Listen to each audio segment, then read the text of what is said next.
Welcome to Finding the Voices. Today we have Jim Wellman joining us from England. Welcome, Jim. Welcome, Monica, and welcome subscribers to Finding the Voices.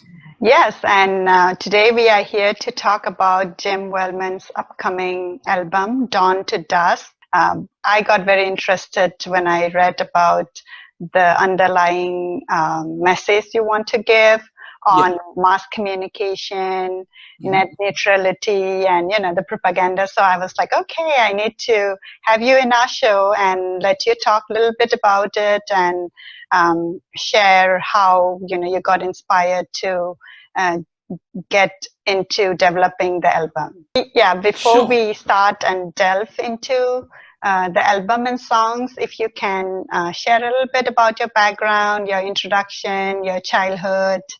Okay, my father was Navy, so we kind of moved around a bit. I think we had 4 years in Singapore, some in Scotland, Rosyth, Portsmouth. Portsmouth is where I come from originally. And did chemistry at Exeter University, dropped out to start working in bands at the time. Went to London, got involved with a band who were doing a similar sort of thing with retro kind of 70s funk, which was the Brand New Heavies. Had a bit of success with them. Then we split ways. I did my own project with Roy Ayers, the great jazz funk vibes player. And then I haven't really done a lot. That was about, I think, 2005. I released that one. Haven't done a lot since and wasn't intending to be honest, until events in Ukraine, basically. I just couldn't sit on my hands any longer. I had to try to do something. So I wrote a musical of dissent in your music. I think the last time you did was 2005, and then you started this project in 2014. So can you elaborate a little bit on, how and which event struck in your heart that you decided to sit and come up with all these lyrics and, come up with the project? Certainly. I've been following world events practically exclusively for the last, ever since I stopped working. And I see all the warning signs and understand the history of destabilization in various countries and the way things are going. And what happened in Ukraine was a bit of a particular thing in the West supporting the destabilization, the Nazi group. It just seemed to be escalating. Was always aware of, the Project for the American Century, about the fact that America only had, its one great asset is its military. Its fear is that it will lose control unless it basically stops its competition, particularly in Russia and Asia. And with Ukraine, it just seemed to all be coming true. It seemed to be an insane neoconservative grab in order to provoke something. Along with other signs, I think the first thing, as soon as David Cameron came to power, within the first week, he made comments like something about extremism and the fact that it wasn't enough just to follow the law anymore. If you had extremist views, something would be done about it. You wouldn't have access. And this very much smacks to me of the concept of, well, obviously censorship and the way things are going, because I have a fear that the internet has challenged the oligarchy so much that they are in the process of a fight back. And the net, all the signs are that, they're going to attack the net through censorship. Everyone keeps making noises about, basically, they have to allow dissent. But the way they kind of seem to be working it is to classify everything that they don't like as extremism and then cut all of those views out. And then they're threatening to prevent those people access to social networking, all that kind of stuff. Okay.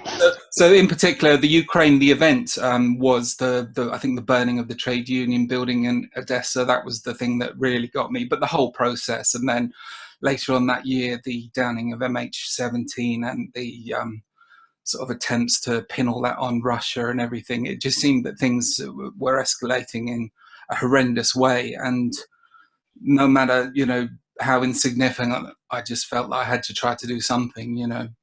So, yeah, I was going through your album, and it was very striking in the sense that you had kind of a dialogue, you know, in some of the songs. Yeah, so for one of the songs you had For the First Time, I think that kind of focus on net neutrality. That's right. Yeah, that was in particular the one that I was leaning to. I try. The album's quite complex in that I had a lot of ideas that I wanted to get across in the album, and to start with that, and I felt that I had to put in a lot of the theory and a lot of the groundwork early on in the album, which meant that the album is quite heavy on sort of theory, you know, evolution and various concepts early on.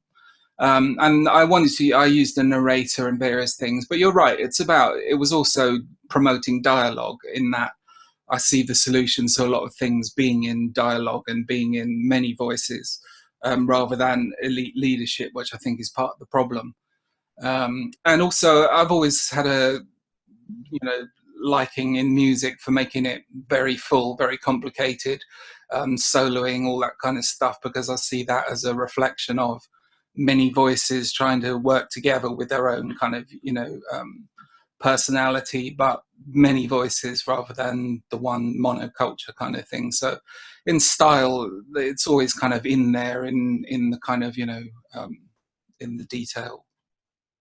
Okay. You have 11 songs in the album. Mm-hmm. And it looks like, you know, you have worked very hard, and you have been in the studio writing, recording. It's all been done at home on a PC, basically, with Cubase. So yeah, I think, you know, it's using a couple of £1,000 worth of equipment that everyone has access to these days. But obviously, I have most of my life's experience working in music, so I have some skills to bring to it. But yeah.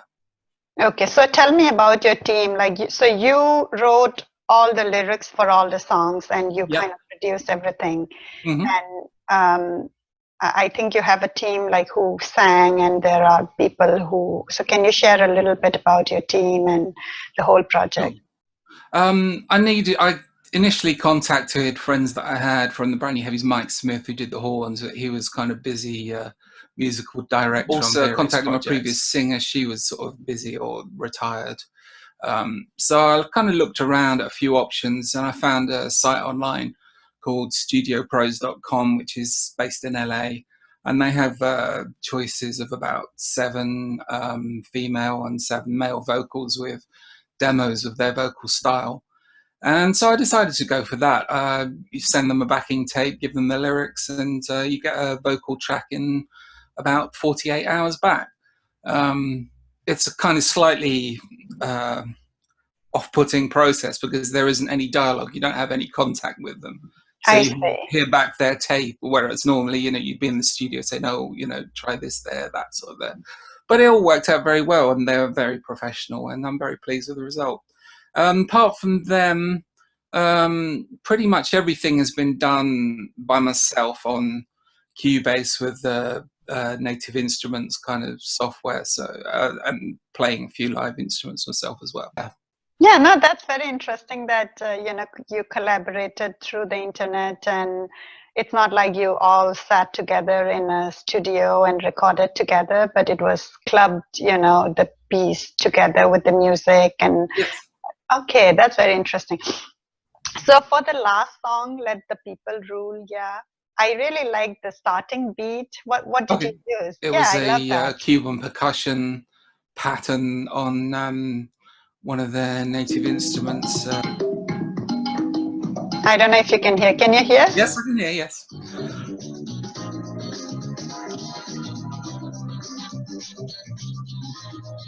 I particularly wanted that one and ended with that at the end of the song as well, because it reminded me of, I think there's a film called The Hour of the Furnaces, which is a South American socialist film. That, I think, starts and ends with that kind of revolutionary beat. So I guess I was kind of, you know, playing a tribute to that, really, in the idea to begin and end that last song with that pattern.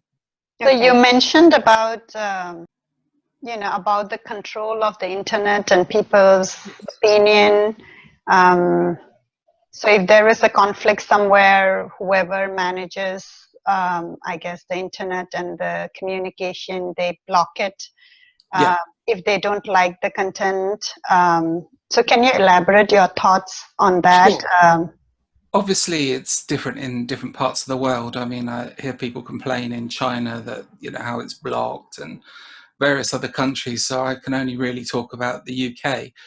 The big problem with propaganda is that it's a form that we've had for many centuries, but in particular, what I consider to be the last century, which is the most cynical and environmentally damaging and bloodiest century ever since our human ancestors stood upright 5 million years ago.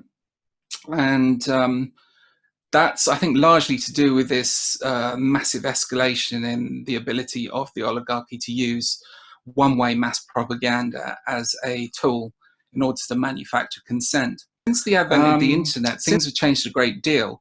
The ability for anybody in the world to upload their own information, get their information from distant sources, but in particular, further to that, their ability to contribute, to criticize, so basically now everyone has access to mass communication, and everyone has the ability and the function to be able to select and promote ideas that they like. And so the ability for the mainstream media to control the discourse has been massively hampered by that. You can see, you know, how faith in mainstream media is being challenged a lot. And the problem is that I think they're under threat. They've taken a severe knock from it, the ability to control the message. As soon as they bring out some false flag, like, you know, saying the Syrian government had used chemical weapons, that this building's been bombed somewhere, you suddenly have loads of people contributing online saying, no, this picture was taken in another country, or, you know, actually the voices on the ground are saying that this was the rebels, and all this kind of stuff. So the ability to control the message has been severely flawed. And I think they're under threat. It's not only that, it's also in terms of world economy as well. You know, the poverty gap has just become greater and greater, whilst the elite seems to be piling up more and more. So I think there's obviously a huge backlash on that as well. So the kind of dissent towards the old style of Western, you know, propaganda is there. And that's why I fear this backlash. And that's why I've been watching these signals, that I fear that, you know, this is coming. It's been, you know, Cameron's mentioned it, Obama's mentioned it, his propaganda czar, Cass Sunstein's mentioned it. And these signals are saying that, you know, people can't have these extremist views, which nobody classifies, obviously, what extremism is, but it seems to be what they don't like. And so I have faith in humanity to do the right thing, as long as everyone has access to multiple sources of information. What I fear is that they don't like the threat that that's had on them. And so something's coming, and it seems to be in the part of the signals to me are there that they'll try and make the internet into the, you know, business only kind of respected sites, two-tier network, so that you have an internet for all, which is just corporate sites, and then you have to pay 5 times more if you want to access, you know, minority views. All this kind of stuff is possible. And that's what I fear to happen. But if it wasn't there, I have great faith in the effect that this has on the ability to control the message. So what I'm hearing is, yes, like the public people, you know, in every corner of the world who has internet do have the possibility and freedom to upload and share their views, which may not necessarily be covered by the main media and powerful media. But you fear that such views would be curbed and also controlled because of, I guess, the opinion or definition of what is extremism. I think that's the mechanism. I think, you know, they can't outlaw dissent. It's obvious. So how about situations like, you know, in some communities, I mean, I'm just giving an example of, say, in some community, there is some communal violence happening because of some uploads, and you don't know the authenticity of it. But the government or, you know, whatever institute to control that situation has decided to ban everybody to have access to internet, which has happened. It has happened as a communal riot and attacks going to be happening, you know, if all those messages are going back and forth and nobody knows what is the truth. So what is your opinion on that, you know, like? Well, I think the truth is the operative word. I mean, I think that truth is a kind of a delusional hangover from evolution, as far as I can work it out. I mean, the way I believed it worked was that for a huge amount of time, for 5 million years, man only lived in settlements of the Dunbar number, which is a way that you can anticipate or guess the size of a community that a social primate lives in by the size of its brain. That number for humans is about 150, and that's reaffirmed by the archaeological record. So for 5 million years, an incredibly long amount of time, mankind only lived in communities of 150. In that situation, it's hard not to have things in your face. So everyone knows what's going on. Everyone's contributing. Everyone can keep social contacts with the people in the group. They have something to say, and that kind of stuff. Now, the brain evolved over that time, I think, with two specific facets in order to promote the advantages of the human evolution. And one of them is this kind of what seems to be a kind of a delusional perception of truth, because we know that our truths change over time. We know that our truths are only informed by all the information we've read so far and not by everything that we haven't read about yet. And yet still everybody down the pub or wherever is free, is like, you know, enthusiastic to express their opinions, to kind of spread their truth. And I think this is part of the great design, in that it's a way of driving. I mean, basically, if everyone waited 30 years to do their dissertation on their life's kind of accomplishments and their conclusions, there'll be no sharing of ideas. So I think there is this kind of delusional truth in people, delusional confidence in truth, which makes them share opinions so that ideas become shared within communities and they get refined. And so there's this kind of interaction there. Now, the problem is when you have mass communications, the one person, as everyone does, think that they've got the solution. But suddenly that voice is multiplied billions of times and it drowns out all of the voices of the others. So you have a massive distortion in that kind of, melting pot that you would have had in smaller communities, which we had for 5 million years. Only in the last 10,000 years have we had civilization, which meant that, the only way of running it, to be honest, was centralized planning, rulers, which meant that the vast majority of the opinions of humanity became redundant. And that's where we've been stuck for 10,000 years. I don't think there was much possibility of any alternatives, to be honest. I mean, it kind of works until the advent of the internet. But now you actually have the real possibility of a lot of people contributing to ideas and having their say. And I'd like to see, various things like, electronic voting, but on issues rather than voting red or blue every 5 years or so. Because you don't get to vote on what the issues are that concern you. You get to elect a representative who then makes all decisions for you. So I think the possibilities are there within this technology to have a real change that suits exactly what evolution honed us for over 5 million years. Because funnily enough, studies have shown that the average number of contacts on social networking like Facebook is in fact conforming to the Dunbar number of about 150 people. It's the number of contacts and interactions that you can keep with people, you can keep up with people without being kind of drowned out. So I think, that's why it just seems to suit so well what we're designed for, as opposed to the kind of top down. Because the people who are at the top as well, they have that same delusional perception of truth that we all do, but they think they're right, and they've kind of, believe that the best interests of everyone is in them leading and, manufacturing consent for the decisions they make. But there's a lot of voices out there that would disagree. So you believe that there should be no filter or no? Oh, no, I don't believe in suddenly overnight swapping to. The big problem is that a lot of people aren't interested. There's a lot of distractions out there. But it's a cultural issue. I mean, basically, when you don't have anything to vote for, we can vote red or blue once every 5 years. That's it. We can't actually vote on many things, on issues. What I would like to see, the one thing that I would like to suggest would be, say, have in each country, the Commons here in the UK, there's just 5% of Commons votes to public e-voting.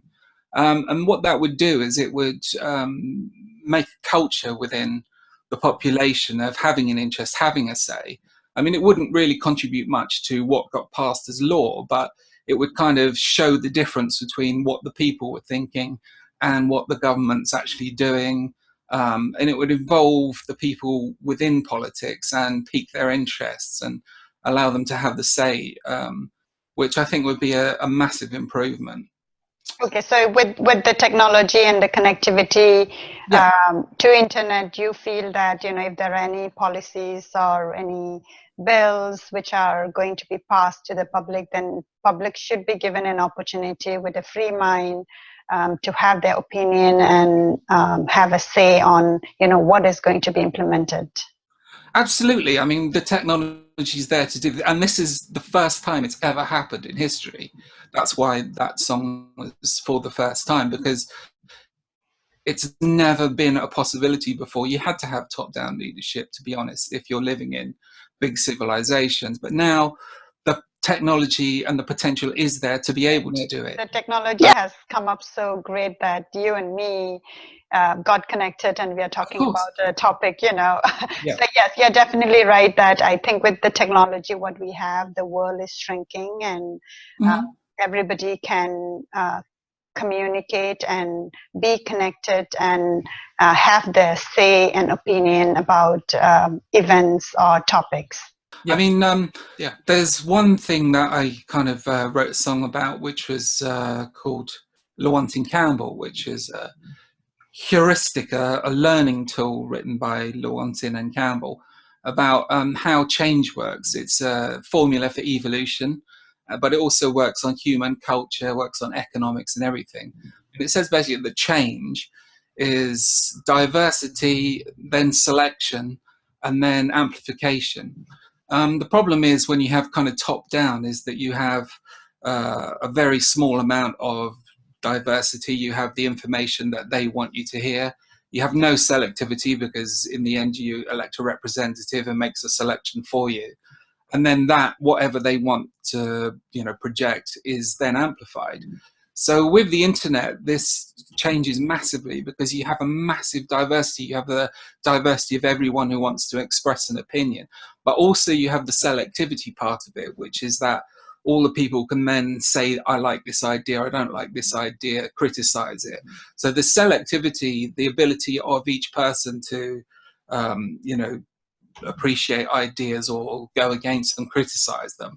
And then, the selectivity part of it is to try to take those ideas and put forward. Like, for example, most people in the West, certainly in the UK, are anti-war. And yet our governments just keep, taking us into wars time and time again. But there's this separation between what the government does and what the people want. These are kind of obscure opinion polls. So if you had just 5% of the votes to a public on any issue, any piece of legislation, the people would be there having their say on it. But it would also reflect the differences between what the government wants and what the people want. And it would be an experimentation. Maybe it's not going to work. Maybe there isn't the interest. But I think the culture has to bring in that interest, because people not having that say just aren't really interested. They're sort of sharing videos of cats and, you know, playing various other things. Well, So, nothing wrong with yeah, videos of cats. I do like those as well.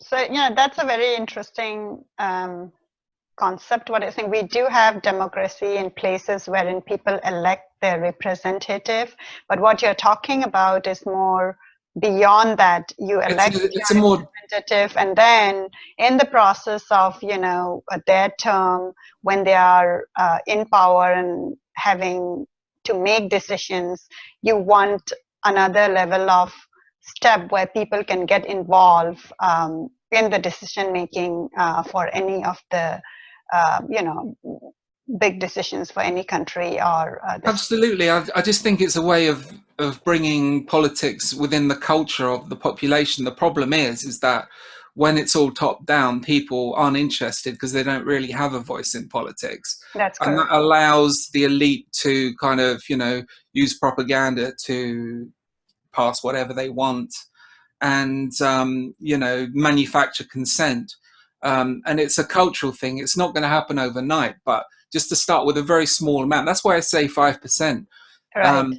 just because it will reflect the differences, you know, between what the public think. Whereas, you know, I hear there's, you know, this poll that says the vast majority of the British people are anti-war, you know, this kind of thing, but it's not really there. Whereas if you know, there'd be a constant kind of referral between what the people, you know, were suggesting and what the government, and that's not to say that they should overrule at this stage, but it would at least bring the people to have a concern and an involvement in politics, which would be a massive improvement.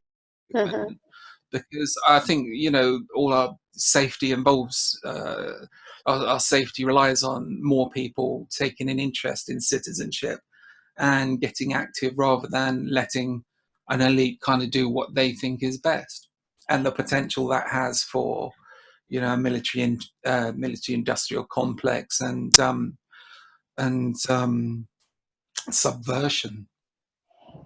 So yeah, so just to summarize, one is the freedom to express and kind of disseminate it in the whole world. Mm-hmm. Um, so, and the second one, with, you know, the social media, the Facebook, Twitter, mainly being the popular ones, and then blogging. I do think that a lot of people are getting an opportunity to express their opinion, Absolutely. and that's something which you are you wanted to happen Of more course. and more No, people to talk about it. But I think it is happening. Like, I mean, lot of politicians or people whom I don't think 5 years before I would even think that I could reach a message. yes. But via the social media, we are able to say it openly, with many people able to read what is happening. So No, I think absolutely. that's a big progress. Absolutely. I'm embracing that. That's what I'm embracing. The problem is that I see signs that that has had a huge impact on the ability of the oligarchy to control things the way they want to, and I see signs that there's a pushback, that the, you know, the net neutrality thing, various things. So basically, it's informing people to be aware of these signs and to fight for it, because it has. There are many reasons why this is a much better way of doing things, to have a lot of people having a voice and being involved, rather than just allowing a government to do whatever it wants. Right, and also, like, to the same point, yes, this technology and features are there, but there are other places in the world where it is curbed and they are blocked because they don't want people's opinion to go out of that particular place. Of course. I mean, you know, it's, again, it goes back to this wanting Campbell heuristic. It's about change, Right. diversity, selection. If the powers that be, generally their first interest is to keep power, not to lose it to self, you know, self-preservation, possibly more than the welfare of various populations.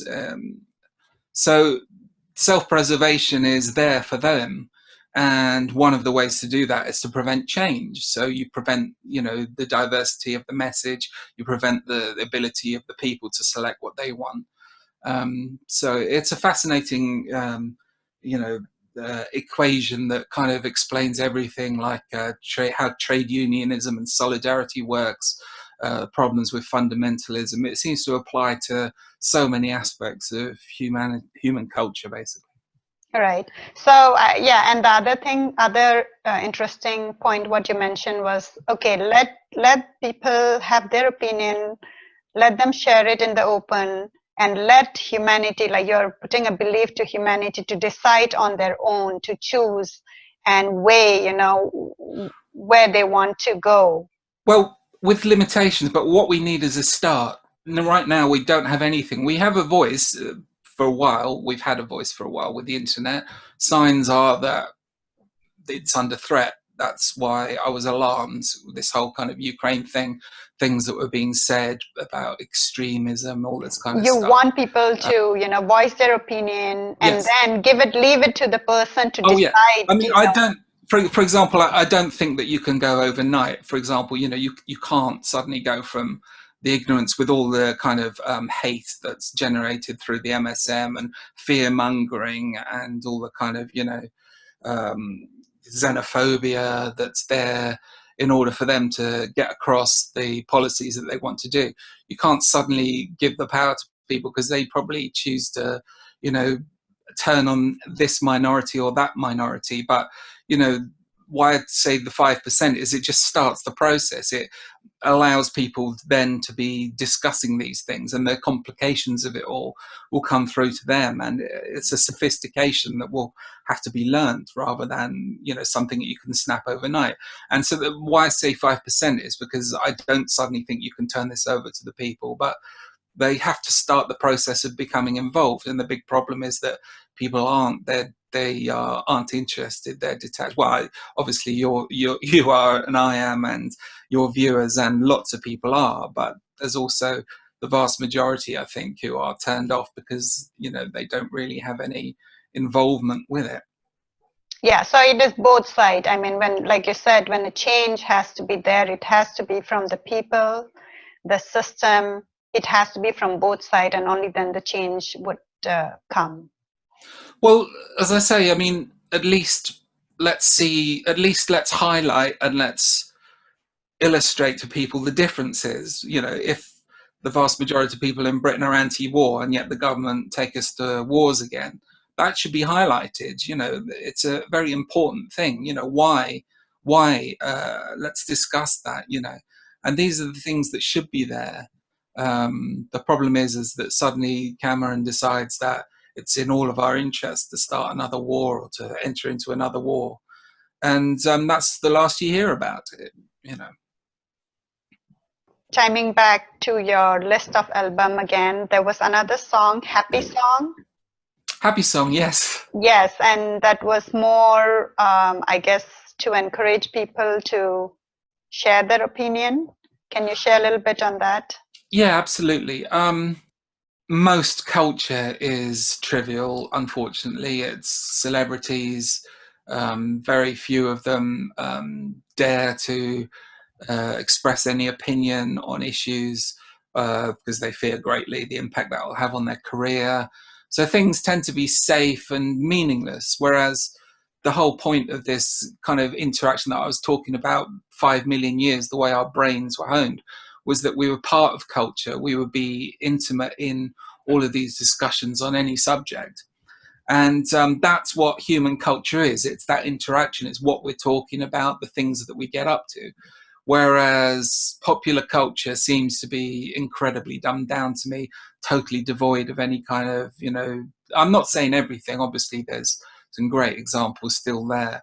But the vast majority of it that's commercial, that's very popular, is, fairly trivial, which I think it's a responsibility for artists if they're kind of, given that privilege to be able to reach people.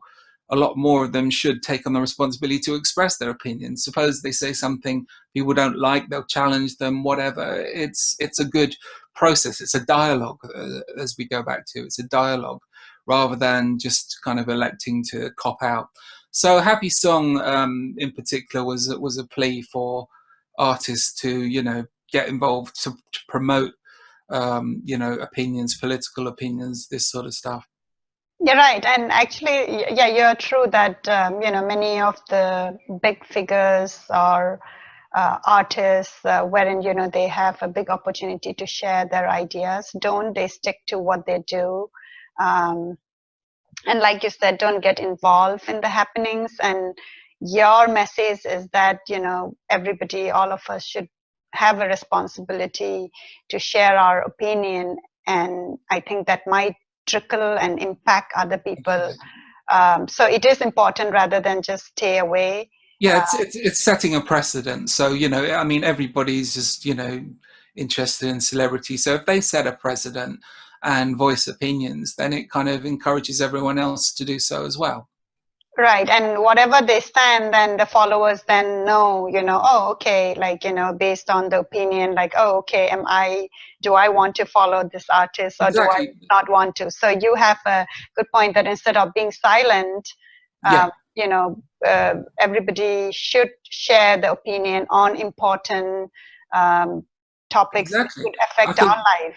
I think the public, if you want to follow a particular artist or a fan, I think, you've got a right to ask them, what's your opinion on this? What's your opinion on that? Because, then it has an effect on, for me, of how I like that person. And that's all part of going back to this selectivity part of, things. We should be able to select, and criticize and communicate and have a dialogue going on, rather than just kind of accepting all this stuff. Okay, now that's very interesting, because I think everyone does play safe, because you don't want to end up in between a very controversial spot where you are being attacked or questioned, or personally, because there are a lot of personal attacks when you do share your view. But it is time for us to step up and share our opinion, so that everybody knows what we stand for and what we voice for. I think so. Yeah, I think the dangers are so. One would hope that things were getting better in the world, but we've had this century that just is the worst since, as I say, 5 million years. So I don't have much confidence that things are getting that much better. There's still war. There's still top-down economies. There's not a lot of signs for me of propaganda. There's not a lot of signs for me that things are particularly getting a lot better. And so I think, for me, I've kind of lost confidence in this kind of leadership, propaganda, top-down model. And we've got to think of something to do to improve on that. And so this is all part of culture. It's part of, involvement, citizenship, all these kind of issues. Okay, and those are, I guess the fear, what you have is what you have put out in your work and message to everybody and shared it in the form of a song.